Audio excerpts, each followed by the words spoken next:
Christian outlook on tolerance. Consider the following tweets. If you go eat at Chick-fil-A today, I hope you choke to death on that LGBT-hating chicken. At least we can take comfort in the fact that all the homophobes stuffing their face with Chick-fil-A will be dead sooner rather than later. The most Christian way to show those gays who's the boss is to get fat and die of diabetes, right? I appreciate Chick-fil-A for trying to kill good Christians through heart disease and obesity. God bless.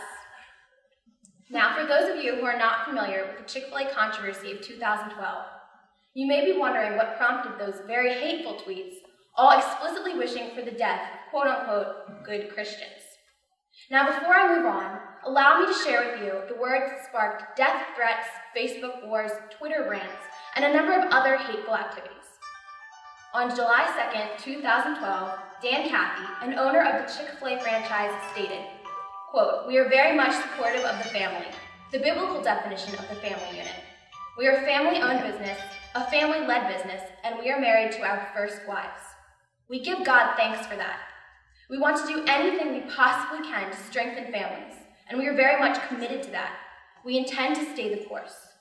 We know that it might not be popular with everyone, but thank the Lord, we live in a country where we can share our values and operate on biblical principles."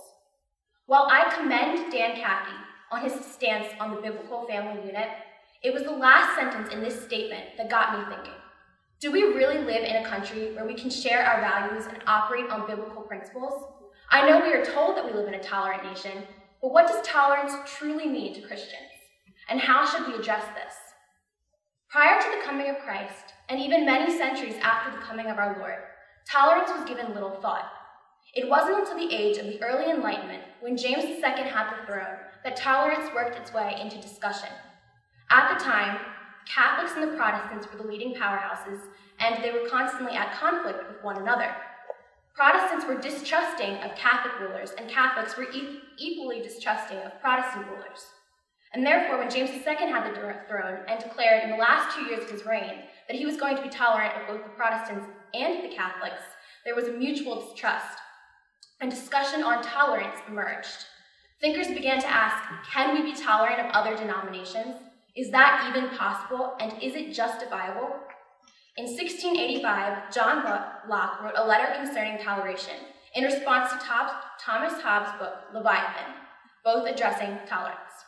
Thomas Hobbes argued that every man had the right to his own personal and private beliefs. However, when in public, he had to voice the opinion of the state. John Locke disagreed. He believed that tolerance of different denominations was a necessary evil, necessary to keep the peace among the state, and therefore all Christians should be allowed to practice as they pleased in their different denominations. However, he did not extend this realm of tolerance to heretics, which atheists and Catholics were at the time considered. Now, in the 18th century, a shift in the understanding of tolerance occurred. New thinkers, such as Jeremy Bentham, worked to push the realm of tolerance. No longer was it so taboo to be tolerant of Catholics or atheists, and Jeremy Bentham advocated for complete individual freedom, for the right to divorce, for the complete separation of church and state, and for the decriminalization of homosexual acts, for the first time linking homosexuality with the tolerance movement. Now, in today's time, tolerance is regarded as one of the most prominent virtues of the 21st century, equal to or surpassing the more traditional, such as wisdom and justice. According to Philosophy, Religion, and the Question of Intolerance, quote, "Only recently has it become common to find toleration as the principle of mutual acceptance and the embrace of diversity represented as intrinsically desirable. No longer do we question whether or not the toleration of a certain act or belief is justifiable. Instead, we are called by a secular world to tolerate all lifestyles, no matter how displeasing they may be to us personally, which is a blatant rejection of absolute truth. Ironically, there is no tolerance for those of us who reject this secularized understanding of tolerance, and adherence to this definition has allowed for the secular worldview to seep into the workplaces, the government, our schools, and even into our churches. As Christians who were called by Christ to go out and convert the nations, we can no longer be influenced by the doctrines of a godless state. And therefore, I am arguing that the secular notion of tolerance is false, necessitating a Christian understanding of this term. Before I move on, I would like to explain what I mean by a few terms. Secularism is generally defined today as an indifference to or rejection of religion and religious considerations. However, I do not believe in this definition. I believe that secularism is in itself a religion. I will later make this argument in my paper, but I wanted to clarify that now. In addition, tolerance is defined as a fair, objective, and permissive attitude toward the often displeasing opinions and practices of others that differ from one's own. However, the secular worldview does not adhere to this definition. The dictionary definition calls for the acknowledgement of different and displeasing worldviews, while today's world calls for the acceptance of different worldviews and lifestyles as equally valid to our own, no matter how displeasing we may personally find them. And I believe that such a view is false. I have 3 arguments in support of my thesis. First, the secular understanding of tolerance promotes hypocrisy.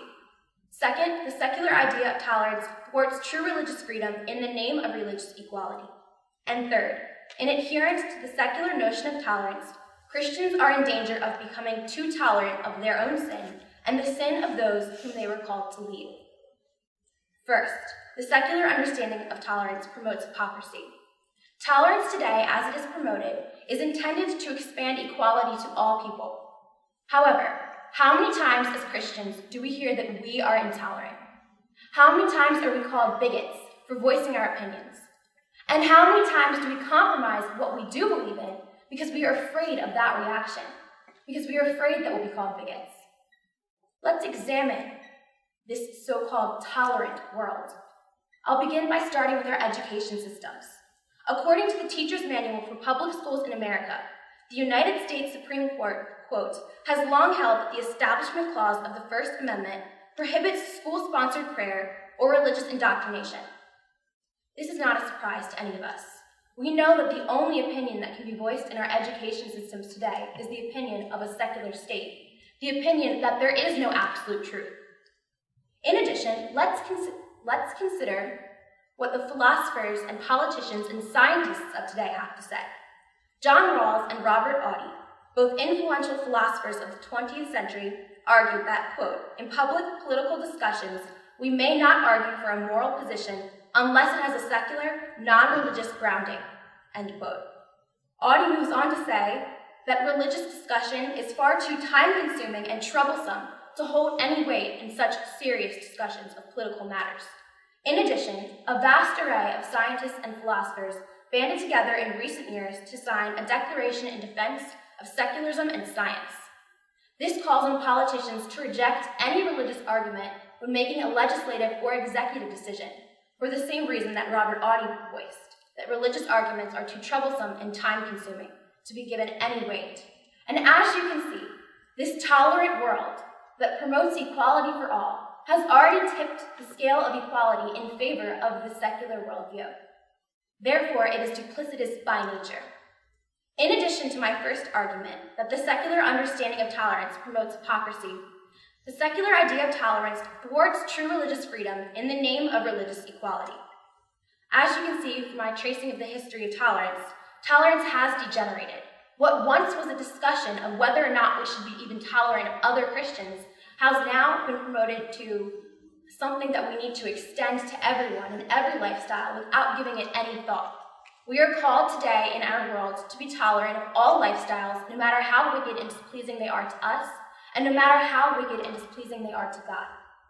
Now, as Christians who believe in an absolute God, as Christians who believe in absolute truth and one absolute way to salvation, how can we adhere to this definition of tolerance? This definition that calls us to accept other lifestyles as equally valid to our own, a blatant rejection of absolute truth. As Christians, we have to take a stand for what we know and believe in.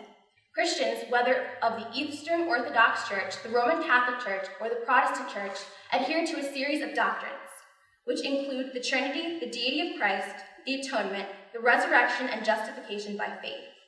These doctrines so much comprise the essence of the Christian faith that to remove any one of them is to make the belief system non-Christian. Thus, to accept that any other worldview is equally valid to our own is a blatant rejection of our absolute truth that we know and believe in, and therefore, to adhere to this definition as the secular world calls us to do is to reject our faith. Consider the Chick-fil-A controversy once more. Dan Cathy simply stated that he was happy to be married to his first wife, that he believed in the biblical definition of the family unit. Now, this so-called tolerant world that we live in took this as a blatant attack on the homosexual community.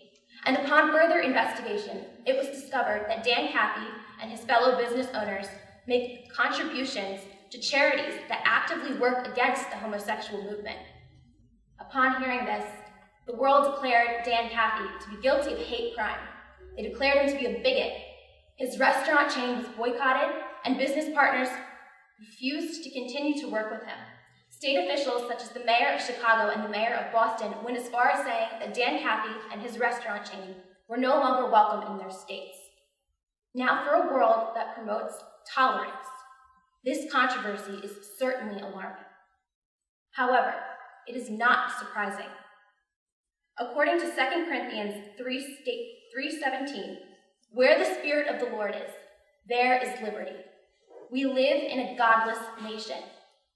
This world cannot promise freedom to us in the way that our Christian community can, and therefore the secular world may work to disguise itself as the road to religious freedom and equality by means of the promise of tolerance, but it can be nothing more than chains and shackles for those of us who believe in absolute truth. Now, in addition to my first argument, that the secular understanding of tolerance promotes hypocrisy, and my second argument, that the secular idea of tolerance thwarts true religious freedom in the name of religious equality, in adherence to the secular notion of tolerance, Christians are in danger of becoming too tolerant of their own sin and the sin of those whom they were called to lead. Throughout the Bible, we were called by Christ to love one another as we love ourselves and as Christ loves us, showing mercy and grace to others. But never once were we called to be tolerant of our sin nature, tolerant of our neighbor's sin nature, or tolerant of our own. Instead, we were called to hate the sin that afflicts all of us. Now, Christ states in Matthew 5:18 through 19, "For truly I say to you, until heaven and earth pass away, not an iota, not a dot, will pass from the law until all is accomplished. Therefore, whoever relaxes one of the least of these commandments and teaches others to do the same will be called the least in the kingdom of heaven." Today, Christians are guilty of relaxing the laws that are in the Bible. We see this in the homosexual movement. Now, we all know that homosexuality is directly linked with the tolerance movement today. And as of last week, 11 states, Delaware being the newest of the states, now allow for homosexual marriage, and even more states allow for civil unions to be obtained by homosexual couples. Now, this isn't surprising. This is the world we live in. What is surprising is the effect the homosexual movement has had on our churches. Most denominations have been affected by some degree by the homosexual movement. Church leaders are now saying that it's okay for homosexuals to be married by the church and in the church and to be an active part of the community. For instance, as of 2013, the Washington National Cathedral, which is Episcopalian, no longer prohibits gay marriage. Gary Hall, the cathedral's dean, and Bishop Marion Budd made this decision, stating that allowing gay marriage to receive a blessing in the National House of the Lord is, quote, another historic step toward greater equality. As you can see, equality is outweighing the power of the cross, and no longer are we adhering to the doctrines that are found in our Bibles. According to Romans 1:26, God will give over nations to their sin, give them over to their lust and to their homosexual tendencies if they stray from his word. And in the Bible, God declares homosexuality an abomination, and yet churches are choosing equality promoted by tolerance today over the cross. However, the homosexual movement is not the only movement in which we see Christians becoming too lax in the name of tolerance. According to Marriages, Families, and Intimate Relationships, quote, married adults now divorce 2.5 times as often as adults did 20 years ago, and 4 times as often as they did 50 years ago. Between 40% and 60% of new marriages will eventually end in divorce. Now, according to studies conducted by the Barna Group, the results for Christians surveyed is no lower. Over 1/3 of all Christians to ever be married will be, or have been, at some point divorced. What once was a sacred covenant that should be upheld as a sacred covenant is now something that can be disregarded and thrown away. C.S. Lewis stated in his work, God in the Dock, that, quote, Christianity, if false, is of no importance, and if true, of infinite importance. The only thing it cannot be is moderately important. The tolerance movement of today has caused us to regard our faith as moderately important. We pick and choose what we want to believe in, what aspects of the Bible we are going to hold relevant to our lives, instead of regarding all aspects of the Bible as irrevocably important to our lives. Now, many who adhere to the modern-day interpretation of tolerance would argue that the secular understanding of tolerance is beneficial to society because it protects equality rights in a way that Christianity cannot do. Many regard secularism as a neutral territory for those who are religious. Now, to respond to this argument, we have to understand what it means to be a religion. Most of us, when we think of religion, think of the belief in gods or the belief in a deity. And if you look it up, that will most likely be the first definition you find listed under religion. However, this definition of religion fails to acknowledge religions that do not acknowledge a deity, such as Buddhism and Confucianism. Now, according to Merriam-Webster's dictionary, if you look down to the third or fourth definition, a religion is a, quote, cause, principle, or system of beliefs held to with ardor and faith. And therefore, by this definition, which allows for all religions to be considered religions, secularism is in itself a religion. God or no God, whether or not you choose to acknowledge that there is a deity or an absolute truth, you believe in something, and you live your life according to that belief system. And therefore, those who believe that there is no absolute truth and no absolute way to salvation are living by means of their own religion, which is secularism. Now, the secular idea of tolerance cannot extend to all because it confines all religions to the narrow-minded logic of the secular worldview, as you've seen in my first and second arguments. With absolutely no basis for morality, tolerance is taken to the extreme, and there is no line between what is right and what is wrong. Furthermore, others reject my thesis by stating that Christians never practice what they preach, and in turn are known to be notoriously intolerant and violent. Throughout our history books, we read stories of constant religious wars between the Catholics, Protestants, and Muslims. We hear about the Crusades, the Inquisition, and the Salem witch trials, all examples of the church being intolerant. And I'm not going to say that Christians are perfect. Yes, there are examples of Christians being violent and intolerant throughout history. But we need to look at this apart from the way the secular world has taught us to look at this. David Bentley Hart, in his book, Atheist Delusions, fully examines the so-called violence of the religious world. For almost 12 centuries prior to the Crusades, there is very little documented violence linked with the church. In fact, 3/4 of the church calendar was made up of mandatory holy days in which fighting and violence were not even legal. So for 12 centuries, the church was governed by Catholics or Protestants and lived peacefully. Now, the secular age today ignores that fact, and we hear about the Crusades and the Inquisition and the witch trials, which, by the way, were not even led by Christians. The witch trials were led by superstitious state officials. However, today we hear about the violence of the Christian church, but let's consider the last 2 centuries, centuries that have been fundamentally governed by the secular state. In the last 2 centuries alone, we've seen some of the bloodiest wars to ever go down in history. World War I and World War II took the lives of millions. And this was all the result of states clashing. It had nothing to do with religion. And so as you can see, the secular state has done little to decrease violence. It has simply laid the blame for war and violence on the church. Think back to the Chick-fil-A controversy surrounding Dan Cathy's declaration of support to the biblical family. Although threatened, boycotted, and ostracized by business partners and customers alike, Dan Cathy held to what he believed in, and never once did he respond in hate to those who were so quick to hate him. He showed courage by refusing to back down and defending his stance on marriage. In his response lies the fundamental difference between the secular understanding of tolerance and the Christian understanding of tolerance. Where one demonstrates hate and thwarts true religious freedom, the other demonstrates infinite love and extends to all. Where one causes rifts, the other works to bridge the divides.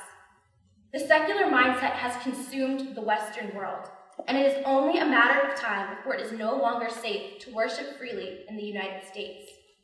And so we need to stop worrying about whether or not we sound politically correct and start considering what is and is not pleasing to our God.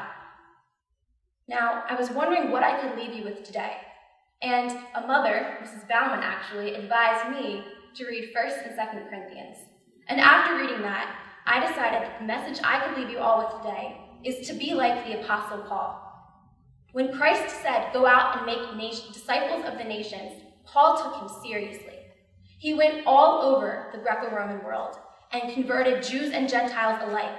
And after he converted them, he continued to write to them and to tell them what they could do differently. He told them what they were doing wrong instead of letting them wallow in their own sinful natures. Because Paul did not see what he believed in to be an imposition to someone else's lifestyle. He saw what he believed in as the ultimate gift anyone could be given. And so he allowed for others to have that opportunity that Christ had given him when Christ died on the cross for him. And so I encourage all of you to go home and read 1st and 2nd Corinthians and to be like Paul. Be a light in a dark world, and don't stop because you're worried you will impose your beliefs on someone else.